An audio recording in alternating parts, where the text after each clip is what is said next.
नाम फर्जी है, उसका कोई भी दस्तावेज नगर निगम स्वास्थ्य विभाग के पास नहीं है। आस्था मल्टी स्पेशलिस्ट हॉस्पिटल नामक कोई भी संस्था का पंजीयन या लाइसेंस अस्पताल के पास नहीं है। फिर किस आधार पे उसको भवन अनुज्ञा दिया गया? गरीबों के ठेला को, खुमचा को तोड़ा जा रहा है। यह बोल के तोड़ा जा रहा है कि अतिक्रमण है, लेकिन अमीरों के अतिक्रमण को नहीं देखा जा रहा है। अमीर अगर अतिक्रमण करे तो उसमें कोई भी कार्रवाई नहीं होगा, जबकि संजीवनी हॉस्पिटल के ऊपर जांच कार्रवाई तहसीलदार ने भी किया है। सारे दस्तावेज मेरे पास है। भवन अनुज्ञा के विपरीत पार्किंग स्थल को उसने ओपीडी मेडिकल स्टोर के लिए इस्तेमाल किया। इसमें पाया गया कि उसने अतिक्रमण किया है, भवन अनुज्ञा का उल्लंघन किया है, उसके बाद भी कोई कार्रवाई नहीं। छत्तीसगढ़ सरकार द्वारा एक नियम लाया गया था, नियमितीकरण, जिसमें कि जो व्यक्ति बिल्डिंग निर्माण किया है, अगर भवन अनुज्ञा के विपरीत किया है तो उसको नियमितीकरण में लाकर ठीक करा जा सके। जब दस्तावेज उसने आवेदन दिया संजीवनी नर्सिंग होम ने कि मेरे को नियमितीकरण के आधार पे मेरा भवन अनुज्ञा ठीक किया जाए, तब नगर निगम ने यह कहते हुए खारिज कर दिया कि यातायात को देखते हुए आपका नियमितीकरण नहीं हो सकता। संजीवनी नर्सिंग होम का नियमितीकरण रद्द हो चुका है। उसके बाद भी संजीवनी नर्सिंग होम चालू है, जबकि भवन अनुज्ञा में पूर्णता प्रमाण पत्र जारी होने के पश्चात किसी भी प्रकार के परिवर्तन या निर्माण कराने का अनुमति प्राप्त करना आवश्यक होगा। यदि बिना अनुमति के किसी प्रकार का निर्माण अथवा परिवर्तन किया जाता है तो भवन अनुज्ञा पूर्णता प्रमाण पत्र निरस्त माना जाएगा। अगर भवन पूर्णता प्रमाण पत्र निरस्त है तो वो अवैध बिल्डिंग है। अवैध बिल्डिंग में अस्पताल संचालित नहीं हो सकता। नगर तहसीलदार ने जो जांच किया था उसके आधार पे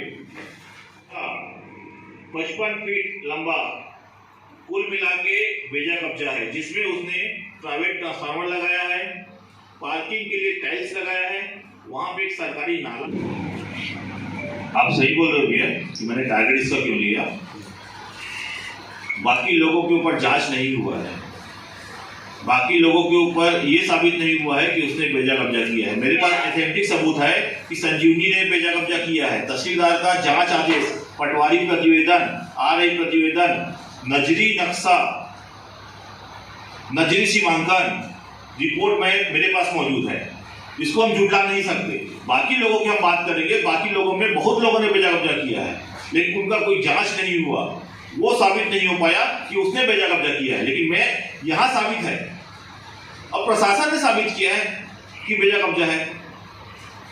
इवन एक मिनट, तहसीलदार ने आदेश दिया है कि बेजा कब्जा तोड़ा जाए। उसको एसडीएम साहब ने अपने पद का दुरुपयोग करते हुए तहसीलदार के आदेश को निरस्त कर दिए, जबकि जिन वजहों से एसडीएम ने निरस्त किया है वो फर्जी है। सरकारी जमीन का खसरा नंबर अंकित है, संजीवनी को नोटिस मिला है, संजीवनी उपस्थित हुई है, संजीवनी ने अपना जवाब दिया है, सारा दस्तावेज मेरे पास मौजूद है। मतलब अगर किसी भी अमीर का राजनीतिक पार्टी संबंध है, अधिकारी संबंध है, तो फैसला बदल देगा क्या? भाई एसडीएम बोल देना कि सरकारी जमीन पे बेजा कब्जा नहीं हुआ है, और एसडीएम चाहे तो भाई सरकारी जमीन को प्राइवेट में कर दे, दुरुस्त करवा दे, सरकारी दस्तावेज में दे दे संजीवनी को, ये हटाया जा करके।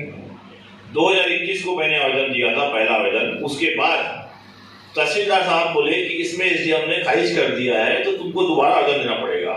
5 दिन पहले मैंने फिर आस्था मल्टी स्पेशलिस्ट हॉस्पिटल के नाम से कोई पंजीयन, कोई लाइसेंस नहीं है, वो एक फर्जी नाम है। अगर उसका नाम रहता तो भवन अनुज्ञा में, नगर निगम में वो दस्तावेज पेश किया जाता। ये नगर निगम का पूरा फाइल है जो सूचना अधिकार से मिला है। इसमें कहीं भी आस्था के नाम से कोई पंजीयन, कोई लाइसेंस नहीं है। सबको दिख रहा है कि वहां अवैध बेजा कब्जा है। कांग्रेस सरकार के समर्थन की वजह से ही आज तक उसके ऊपर कोई कार्रवाई नहीं हुआ है। बैठक की बात की गई है, लेकिन मैं इस मामले में उससे बैठक नहीं करूंगा। मैं क्यों उससे बैठक करूंगा? मैं जिस व्यक्ति के खिलाफ कोर्ट गया हूं, एसडीएम का आदेश पढ़े। मेरा साफ कहना ये है भैया कि अभी गरीबों के बेजा कब्जा को तोड़ा जा रहा है। ये बोल के तोड़ा जा रहा है कि वो चखना दुकान चलाते हैं, ये बोल के तोड़ा जा रहा है कि वो अतिक्रमण कर रहे हैं। अगर प्रशासन के पास चखना दुकान चलाने का सूचना है तो वह जहां शराब पिलाया जाता है अवैध, उसको रोका जाए। कानूनी प्रावधान है उनको गिरफ्तार करने का, गिरफ्तार करे, लेकिन किसी गरीब का रोजगार छीनना गलत है। बेजा कब्जा के नाम से दुकान तोड़ना गलत है। इससे 2 साल पहले इसी प्रशासन के समक्ष मैंने संजीवनी नर्सिंग होम के खिलाफ अवैध कब्जा, अवैध निर्माण के बारे में आवेदन दिया है। 2 साल तक आज तक कोई भी कार्रवाई नहीं हुआ। खुलेआम उसने 95 समथिंग लगभग 95 मीटर 95 फुट चौड़ा और 59-55 फीट लंबा बेजा कब्जा करके बैठा है। उसके पास पार्किंग व्यवस्था नहीं है। पार्किंग व्यवस्था में उसने निर्माण कार्य कराया, जिसकी वजह से वो गाड़ी पार्क नहीं कर सकता। उसने सरकारी जमीन रोड के ऊपर पार्किंग बना दिया। वो क्या बेजा कब्जा नहीं है? क्या उसको कौन तोड़ेगा? मतलब आज प्रशासन की लाठी गरीबों के लिए है, अमीरों के लिए शांत है।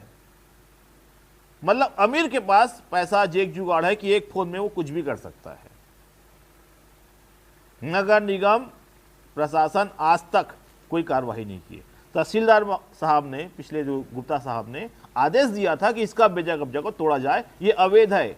पटवारी प्रतिवेदन, नजी नक्शा, नजी सीमांकन के बाद जिसको एसडीएम साहब ने अपने पद का दुरुपयोग करते हुए उसे गलत साबित कर दिया। वर्मा साहब थे। पूरा नाम नहीं मालूम मेरे को। वर्मा साहब थे। जिन आदेश की कॉपी मेरे पास है, आदेश की कॉपी में जो बातों का उल्लेख किया गया है, वह संजीवनी हॉस्पिटल के वकील ने जो आवेदन बनाया था उसी पर आदेश हो गया। एसडीएम साहब ने यह भी जांच नहीं कराया कि वो जो अपील लाया गया है वो सही है कि गलत है। उसमें कुछ बातें ऐसी है कि सरकारी जमीन का खसरा नंबर नहीं है, जबकि अंकित है। संजीवनी वाले को नोटिस नहीं मिला। नोटिस नहीं मिलता तो वो तहसील ऑफिस में अपना जवाब कैसे पेश करता? तहसीलदार साहब ने पूरे नियम कायदा कानून को रख के जांच करा के कार्रवाई के लिए बेजा कब्जा तोड़ने का आदेश दिए थे। जो मेन मुद्दे की बात है, आस्था मल्टी स्पेशलिस्ट हॉस्पिटल, इस नाम का ये भवन अनुज्ञा है, जबकि इस नाम का कोई भी पंजीयन, कोई भी लाइसेंस उसके पास मौजूद नहीं है। बिना लाइसेंस पंजीयन के भवन अनुज्ञा कैसे मिल गया? अच्छा, मतलब भवन जो है आस्था के नाम पे है। आस्था मल्टी स्पेशलिस्ट के नाम पे है। एक मिनट, संजीवनी जो है वो संजीवनी नर्सिंग होम जो है वो मेन हॉस्पिटल है, आस्था मेन हॉस्पिटल नहीं है। और ये जो भवन अनुज्ञा दिया गया है वो किस आधार पे दिया गया? ये किस आधार पे दिया गया? आस्था मल्टी स्पेशलिस्ट हॉस्पिटल। भाई आप एक बात बताइए, हॉस्पिटल के लिए आप अगर भवन अनुज्ञा ले रहे हैं तो उसका पंजीयन देंगे, उनका लाइसेंस नंबर देंगे? मैं अपने घर को बोल लिखवा दूं हॉस्पिटल, लगा दूं भवन अनुज्ञा के लिए, नगर निगम से क्या मांगेगी कि आप हॉस्पिटल का दस्तावेज ला के दीजिए। नगर निगम ने बाहर ही उसका दस्तावेज ना मांगकर उसे भवन अनुज्ञा पूर्णता प्रमाण पत्र दिया है।